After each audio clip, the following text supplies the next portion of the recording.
Dis die begin van 'n nuwe week en ek groet jou vanmôre. Ek is Rinus van Sion in Parys. Vanmôre dag 109 van ons reeks deur die Nuwe Testament. En vanmôre is 'n tema: dis wat jy doen wat saak maak. Ek lees vir ons uit Handelinge 28 vers 24 vanmôre. Sy woorde het party oortuig, maar ander wou nie glo nie. Sommige het geglo en ander nie. Dis steeds hoe dit is, selfs onder Christene. Jy sien, ons as gelowiges weet ons sondes is vergewe.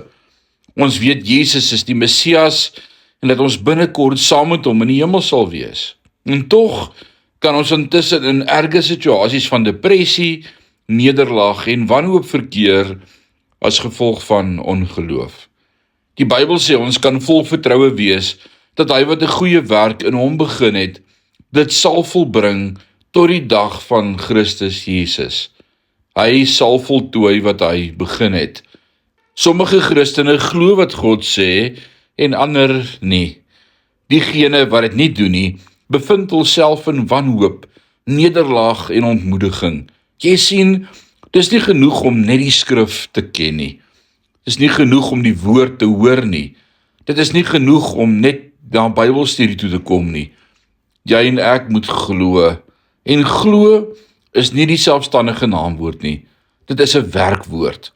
Ons kan die gelukkigste, sorgvryste mense in die wêreld wees as ons glo en volgens daardie geloof optree. Jy mag die skrifte agteruit en vorentoe ken, maar Jesus het gesê, gelukkig is julle as julle dit doen. Dis wat jy doen, nie wat jy weet wat saak maak nie. En dit begin alles deur te sê, vandag gaan ek glo dat God werk en dat hy vervul wat hy beloof het. Hy is getrou.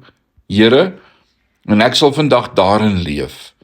Ek sal u getrouheid verkondig en ek sal kies om in u te juig.